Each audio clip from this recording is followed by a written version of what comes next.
இரண்டாவது சட்டம். சித்த வித்தை பெற்றவர்கள். பாருங்க, முதல்ல சித்த வித்தியார்த்திகள்னு தொடங்கினது, இப்போ பார்த்தீங்கன்னா சித்த வித்தை பெற்றவர்கள் அப்படின்னு சொல்லப்படுது. அப்போ சித்த வித்தை பெறக்கூடிய எல்லாருக்குமே இது அடிப்படையான ஒரு சட்டம்.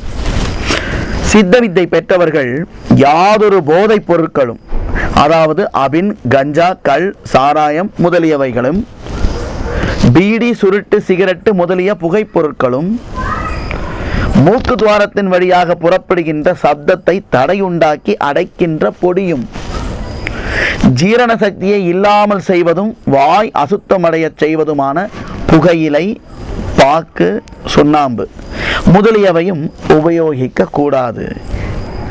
அதை என்ன காரணம் அது உபயோகிக்க கூடாதுங்கிறதுக்கு விளக்கம் இரண்டாவது சட்டத்தினுடைய ஒரு பிரிவாக 2A அப்படிங்கிற பிரிவில் சொல்றாரு.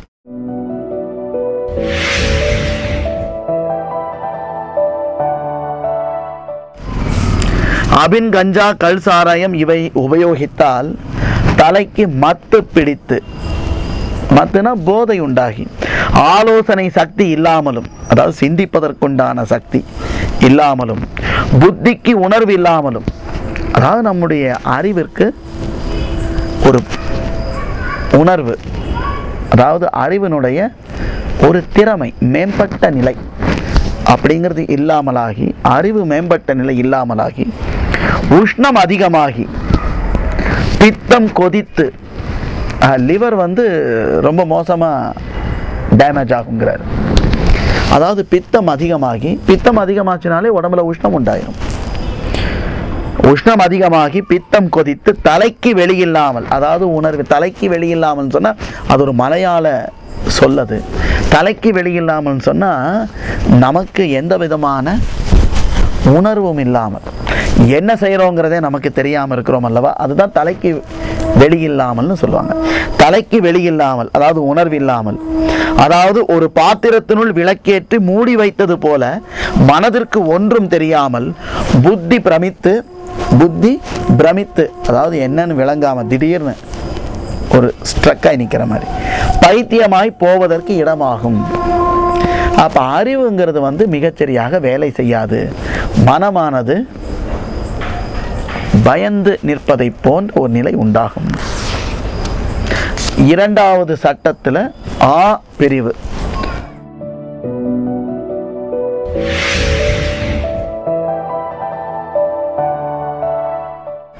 பீடி, சுருட்டு, சிகரெட்டு முதலானவை உபயோகிப்பதால் உள்ள கெடுதல்கள் என்னவென்றால், அவனவனுடைய ஜடத்தை பழுப்பிக்கிறதாகும். ஜடம் என்பது உடல்.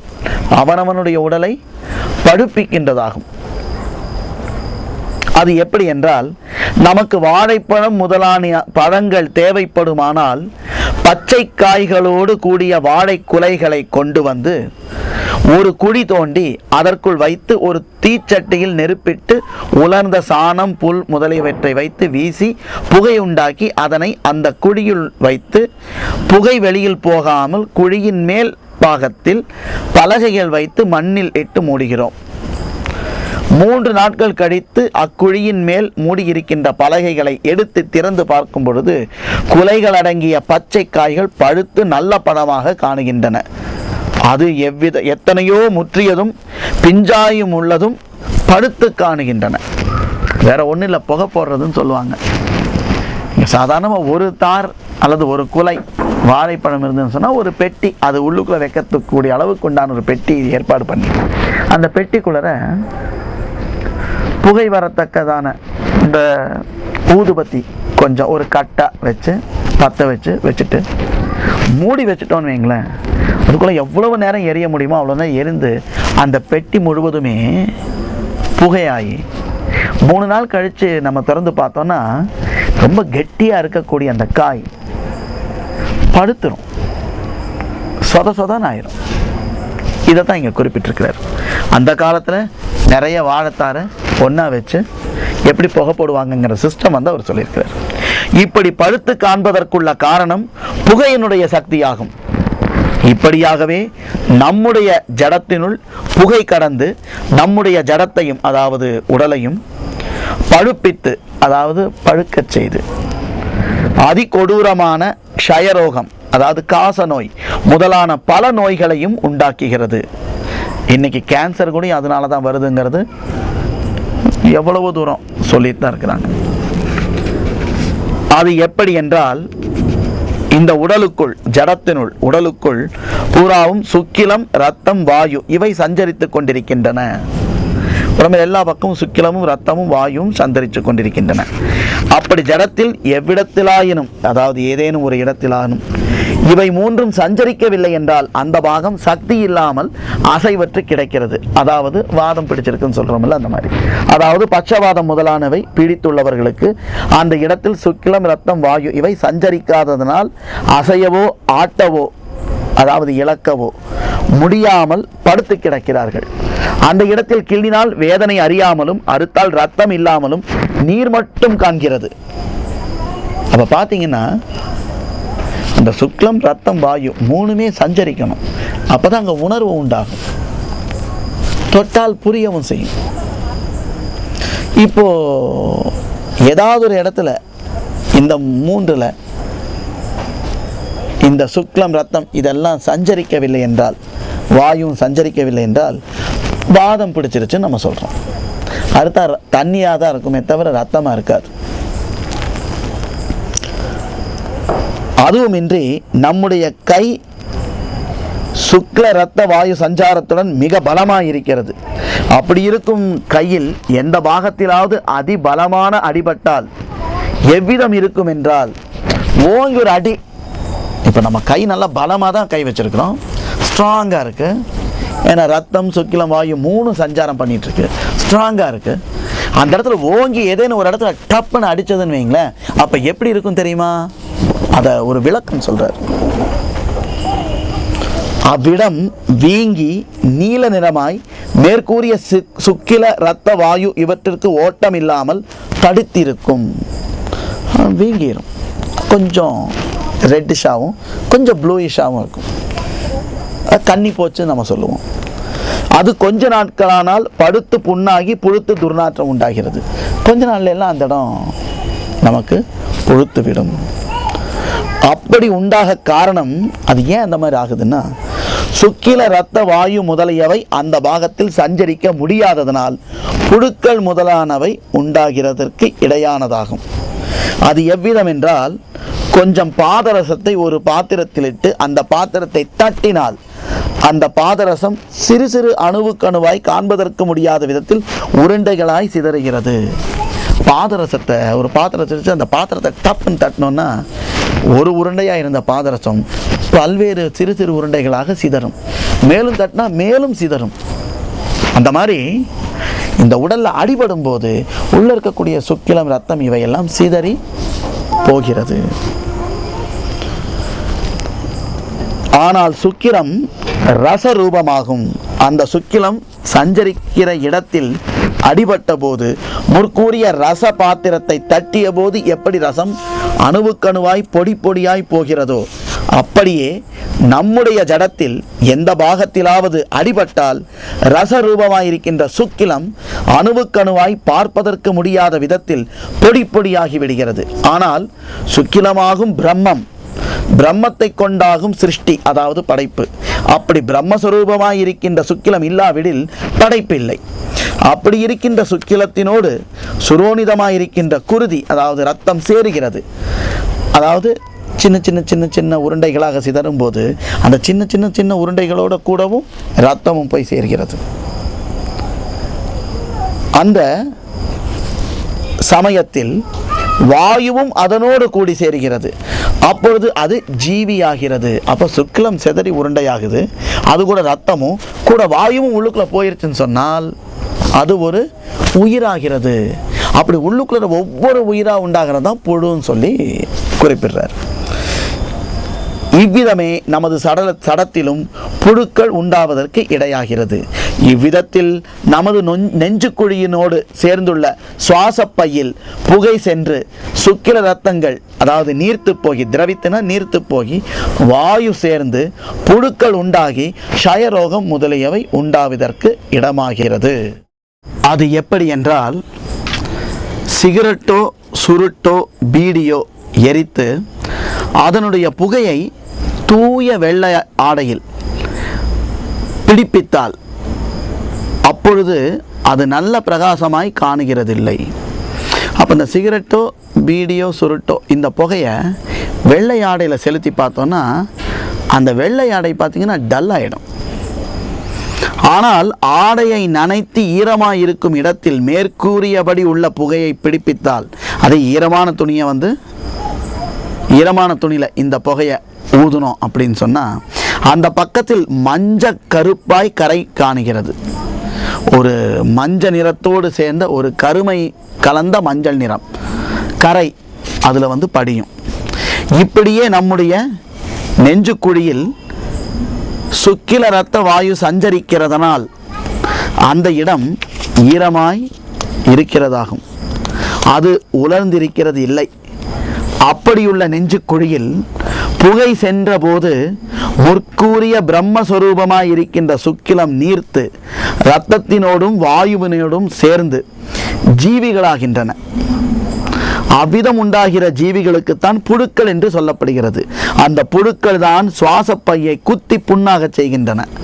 அதனாலாகும் க்ஷயரோகிகளை மற்றும் மகாரோகிகளையும் டாக்டர்கள் பரிசோதித்து சுவாசப்பைகளை, அதாவது லங்ஸை புழுக்கள் குத்தி புண்ணாக்கி இருக்கிறது, அதனால் ஜீவித்திருப்பது அசாத்தியம், அதாவது கஷ்டம் என்று சொல்ல காரணம். இனி ஒரு பிழைக்க மாட்டார் அப்படின்னு சொல்றதுக்கு காரணம் அதுதான்.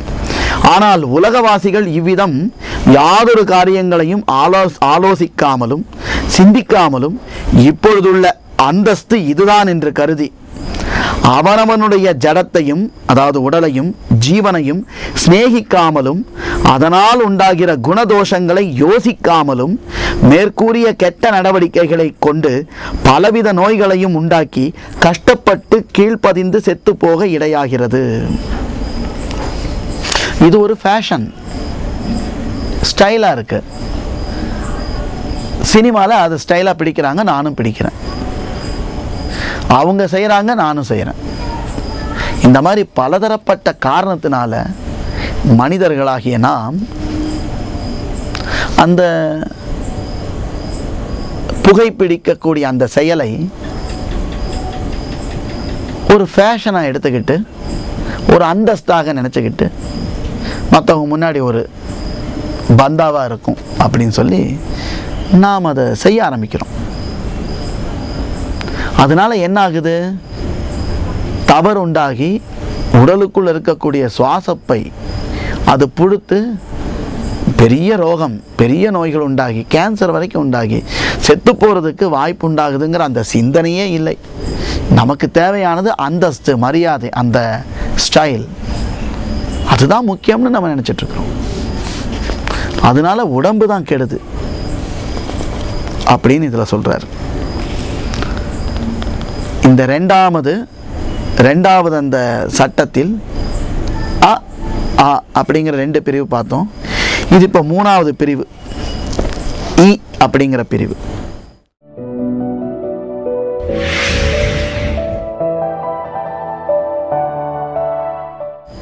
பொடியினால் உண்டாகிற கெடுதல்கள் என்ன அப்படிங்கிறத அவர் சொல்றார். நாம் சுவாசிக்க வேண்டியதான மூக்கு துவாரத்தின் வழி பொடியை மேலே இழுத்து ஏற்றி தலையோட்டில் போய் தட்டி கடினமான தலைவலி முதலான பல கொடிய நோய்களும் உண்டாகிவிடுகிறது. அது எப்படி என்றால், ஒரு வீட்டிற்குள் போவதற்கும் வருவதற்கும் வாசல்கள் வைத்திருப்பதுண்டு. வீட்டுக்குள்ள போகவும் வரவும் வாசல் வச்சிருப்போம் அல்லவா? அந்த வாசலின் வழியே உள்ளே போகவும் வெளியே வரவும் வேண்டும். அப்படி இருக்கின்ற வாசலில் முள்ளினால் வேலி கட்டினால் அதற்குள்ளே போகவோ வெளியே வரவோ இயலுவதில்லை. அப்படி வாசலில் கொண்டு முள்ளெல்லாம் வச்சு கிறுக்கெல்லாம் கட்டி வச்சோன்னா எப்படி உள்ளே போக வெளியே வரவும் முடியுமா? முடியாது. அப்படி இருக்கும் பொழுது உள்ளே போக வேண்டும் என்ற நினைவோடு கூடி இந்த வேலியின் மேல் சென்று விழுந்தால் முள் குத்தி காயப்பட்டு ரணமாகி கஷ்டப்படுவதற்கு இடமாகிறது. உள்ளே போகிறோம் அப்படின்னு சொல்லி வேகமாக உள்ள நுழைய முற்பட்டோம்னா, முயற்சி செய்தோம் என்றால் அந்த முள்ளு கிழிக்கும் அல்லவா? அதை குறிப்பிடுறார். இதே விதம் நாசிகா துவாரம், அதாவது மூக்கு துவாரம் வழியாய் ஜீவன் வாயு ரூபமாக, நம்முடைய உயிர் இருக்கா இல்லையாங்கிறத வச்சு தெரிஞ்சுக்கலாம். ஏய், மூக்கில் சுவாசம் இருக்கான்னு பாரு, மூச்சு கீச்சு இருக்கான்னு பாரு அப்படின்னு நம்ம சொல்கிறோம். அந்த மூச்சு இருக்கா பாருன்னு சொல்லும்போது மூக்கில் தான் நம்ம கை வச்சு பார்க்கணும். உயிர் இருக்கா பாரு அப்படின்னு சொன்னாலும் மூக்கில் தான் கை வச்சு பார்க்கணும். நம்ம அனைவருக்கும் தெரிந்த சுலபமான வழி. அப்போ நம்முடைய உயிரானது போக்குவரத்து நடைபெற்று கொண்டிருக்கக்கூடிய ஒரு வழி என்னன்னு கேட்டால் இந்த மூக்கு தான். வாயு ரூபத்தில், காற்று ரூபத்தில் சஞ்சாரம் நடந்து கொண்டிருக்கிறது, போக்குவரத்து. இதே விதம் நாசிகா துவாரம், அதாவது மூக்கு துவாரம் வழியாய் ஜீவன் வாயு ரூபமாக சதா சமயத்திலும் கதாகதம், அதாவது போக்குவரவு செய்து கொண்டிருக்கிறது என்பது சர்வஜனங்களுக்கும் தெரிந்ததாகும், இது எல்லோருக்கும் தெரிந்ததாகும்.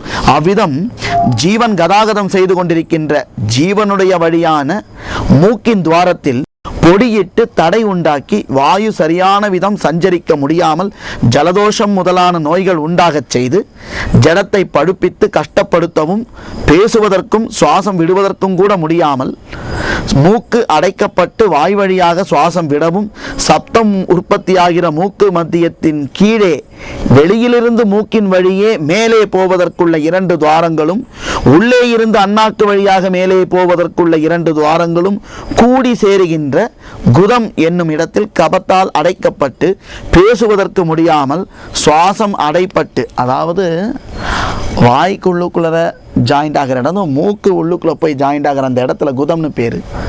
இந்த துவாரமும் இந்த துவாரமும் அந்த உள்பக்கம் இருக்கிற துவாரங்கள்லாம் சேர்ந்து அந்த ஜாயிண்ட் ஆகிற அந்த இடத்துக்கு பேர் குதம்னு பேர். அந்த இடத்துல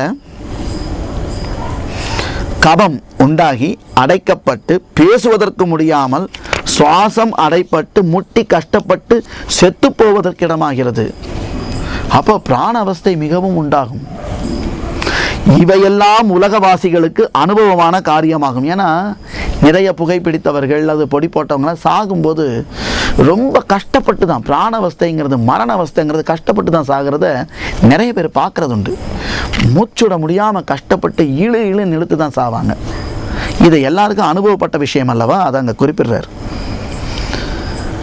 இவ்விதம் உலக மக்கள் கண்டும் கேட்டும் அறிந்தும் இதை பற்றி யாதொரு சிந்தனையோ யோசனையோ செய்யாமல், இதை பற்றியெல்லாம் எந்த சிந்தனையும் இல்லை, தெரிஞ்சிருக்கும், அப்போ அதை பற்றிலாம் கண்டுக்காம அந்தஸ்தில் மாத்திரம் பிரமித்து கர்விகளாய், நம்ம அந்தஸ்துக்கு நாம் அந்த சிகரெட் பிடிக்கிறோன்னா அது ஒரு ஸ்டைல் அப்படிங்கிற மாதிரி அந்த ஒரு பந்தாக்காக வேண்டி அதில் மிகப்பெரிய ஒரு சந்தோஷம் உண்டாகி இதுவே இக்காலத்தில் உள்ள அந்தஸ்து என்று அபிமானித்து, இதெல்லாம் இப்போது லேட்டஸ்ட் ஃபேஷன் அப்படிங்கிற மாதிரி நினச்சிக்கிட்டு யாதொரு விவேக புத்தி இல்லாமலும் அறிவே இல்லாமல் ஜீவ ஸ்நேகம் இல்லாமலும் தனக்குள்ள இருக்கக்கூடிய உயிர் மீது எந்த விதமான ஒரு பற்றுதலும் இல்லாமல் அந்த நேசம் இல்லாமல் மேற்கூறிய கெட்ட நடவடிக்கைகளை கொண்டு அதை செய்து கொண்டு ஜீவன் கீழ்ப்பதிந்து, அதாவது கொஞ்சம் கொஞ்சமாக உள்ளே இருக்க வேண்டிய அந்த உயிரானது உள்ளே இருக்காமல் வெளியில் போய் நாசம் அடைகிறது, செத்து போவதற்கு இடையாகி விடுகிறது. இவங்க செத்து போயிடுவாங்க. அப்படி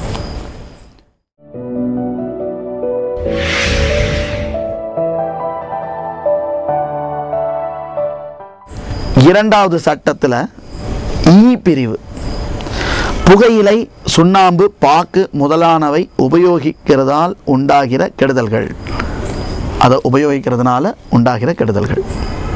நமக்கு ஜீரண சக்தி இல்லாமல் பல வயிற்று நோய்களும் உண்டாகி கபம் முதலானதனால் நெஞ்சு தொண்டைக்குழி அடைப்பட்டு வாய் அசுத்தமாகி துர்நாற்றம் உண்டாக இடையாகவும் மிகவும் கொடுமையான கன்னப்புற்று முதலான வியாதிகள் உண்டாகி பழுத்து கெட்டு புழுத்து செத்துப்போக இடையாகவும் செய்கிறது. இந்த புகையிலை, சுண்ணாம்பு, பாக்கு இதை உபயோகிக்கிறதுனால என்ன ஆகுது? ஜீரணமாக வேண்டிய அந்த எச்சில் உமிழ்நீர் உள்ளே போகாமல் இதை துப்பிகிட்டே இருக்கிறதுனால ஜீரணமாகிறதுக்கு கடினமாகிறது. அதனால் ஜீரண சக்தி கெட்டு வயிற்று நோய் உண்டாகுது. கபம் முதலானது உண்டாகி, ஏன்னா புகையில் இருக்குன்னா கபம் முதலானது உண்டாகி தொண்டை கூட அடைப்பட்டு வாயும் கெட்டு போய், ஏன்னா கபம் வந்தாலே வாய் ஸ்மெல் வந்துடும், துர்நாற்றம் உண்டாகும். மிகவும் கொடுமையான கன்னப்புற்று, ஏன்னா வாயில் அந்த புகையில் அடைச்சி வச்சுட்டே இருந்தோன்னா, அடக்கி வச்சுட்டே இருந்தோன்னா அந்த இடம் அரித்து கன்னப்புற்றும் உண்டாகுது. இந்த மாதிரிலாம் மோசமான வியாதிகள் உண்டாகி பழுத்து கெட்டு புழுத்து செத்து போக இடையாகவும் செய்கிறது. அது எப்படி என்றால், நாம் சாப்பிடுகின்ற ஆகாரங்கள் ஜீரணிக்கிறது உமிழ்நீரினால் ஆகும். இந்த உமிழ்நீருங்கிறது சாதாரணமானதல்ல. அது இந்த புருவ மத்தியத்துக்கு உள் இருக்கக்கூடிய இதயஸ்தானம்னு அதைத்தான் குறிப்பிட்டு சொல்கிறாங்க ஞானிகள். நாம் இப்போ சொல்லக்கூடிய இந்த மார்பக்கத்தில் இருக்கக்கூடிய இதயத்தை பற்றி அவர்கள் குறிப்பிடுவதல்ல. புருவ மத்தியத்துக்கு உள்ளே இருக்கக்கூடிய இடம்தான் இதய பாகம், அவங்க சொல்லக்கூடிய இதயம். இயேசு கிறிஸ்து சொல்வார், எங்கே உங்கள் ஹிருதயம் இருக்கிறதோ அங்கே உங்கள் பொக்கிஷம் இருக்கிறது என்று. அவரும் அந்த குறிப்பிட்ட அந்த ஹிருதயம் என்பது மேல் பகுதியில் இருக்கக்கூடிய அந்த ஒரு இடமாகும். குறிப்பிட்ட அந்த இடம் அங்கிருந்து வரக்கூடிய அதிலிருந்து உண்டாகக்கூடிய நீராகும், அதனுடைய கண்ட்ரோல் இருக்கக்கூடிய நீராகும்னு அதை சொல்கிறார். அந்த கண்ட்ரோல் அங்கே தான் இருக்குது, மெயினான இடத்துல அந்த கண்ட்ரோல் இருக்கனால அதிலிருந்து உண்டாவதுன்னு அங்கே குறிப்பிடுறார். நாம் சாப்பிடுகின்ற ஆகாரங்கள் ஜீரணிக்கிறது உமிழ்நீரினால் ஆகும். உமிழ்நீர் என்று சொல்லப்படுவது நம்முடைய மேல்பாகத்தில் இருக்கின்ற இருதயமாக இருக்கின்ற அக்னி நேத்திரத்திலிருந்து உண்டாகிற சுடுநீராகும். அதுதான் நம்முடைய உள்வழியே கீழே சென்று நாம் சாப்பிட்டு கொண்டிருக்கின்ற ஆகாரத்தை ஜீரணிக்க செய்கிறது. அந்த நீரைத்தான் குடிநீர் என்று சொல்கிறது.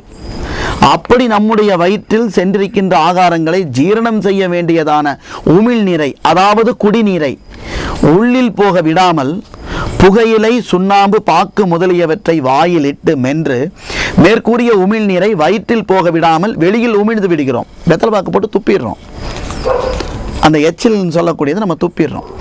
அதன் நிமித்தம் அதனால் அஜீரணம் உண்டாகி பல நோய்களும், அதாவது வயிற்றுப்போக்கு, அதிசாரம், வயிற்று பழுப்பு, வயிற்று வலி முதலிய பல நோய்களும் உண்டாகவும் தொண்டைக்குழி முதலான இடங்களில் கபம் அதிகமாக கட்டி வாய் அசுத்தமாகி துர்நாற்றம் உண்டாகவும் செய்கிறது. அதுவுமின்றி புகையிலையினால் உண்டாகக்கூடிய காரமான ஆவியும், இந்த புகையிலையில் ஒரு காரத்தன்மை இருக்குது, அதில் வரக்கூடிய ஆவியும் சுண்ணாம்பினுடைய சூடினால் ஏற்பட்ட உஷ்ணமான ஆவியும், இந்த 2 விதமான ஆவிகளும் பாக்கினுடைய கரையான துவர், பாக்குக்குன்னு ஒரு துவர்ப்பான கரை இருக்குது, அதுவும் கன்னத்தினுள் வியாபித்து, அதாவது பிடிபட்டு அது நாளடைவில் பெருகி புண்ணாகி கன்னப்புற்று எனும் நோய் உண்டாகி பழுத்து கெட்டு புழுத்து தண்ணீர் கூட இறக்கவும் வழியில்லாமல், தொண்டைக்குழியில் தண்ணீர் கூட இறங்காது, அந்த அளவுக்கு கஷ்டப்பட்டு செத்து போவதற்கு இடமாகிறது.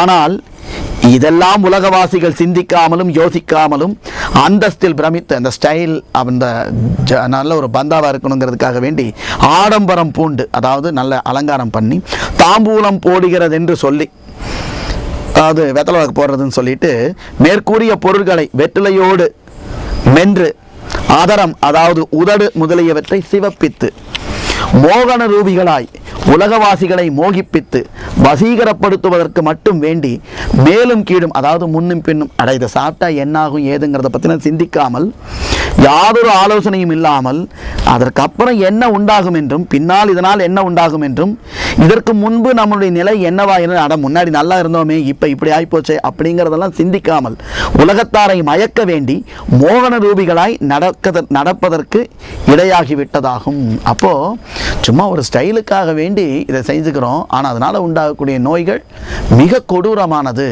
நம்முடைய வாயை படுக்க வைக்கிறது மட்டுமல்ல, ஜீரண உறுப்புகளை கெடவும், ஏன் எச்சில் கூட விழுங்க முடியாமல் சாகும்போது மிக கொடூரமான நோய் உண்டாகி அந்த நேரத்தில் பிராணவஸ்தை மிகவும் மோசமாகி கஷ்டப்பட்டு சாக வேண்டிய நிலைமைக்கு தள்ளப்படுறோம். ஆனால் ஆரம்பத்தில் இதை ஸ்டைலுக்காக வேண்டி நம்ம செய்யும்போது நமக்கு ஒன்றும் தெரிய மாட்டேங்குது. ஆகையினால இதை பற்றி நீங்கள் சிந்திக்க வேண்டும்னு சொல்கிறாரு 2வது சட்டத்தினுடைய பிரிவில். இதோடு 2வது சட்டம் முற்று பெற்றது.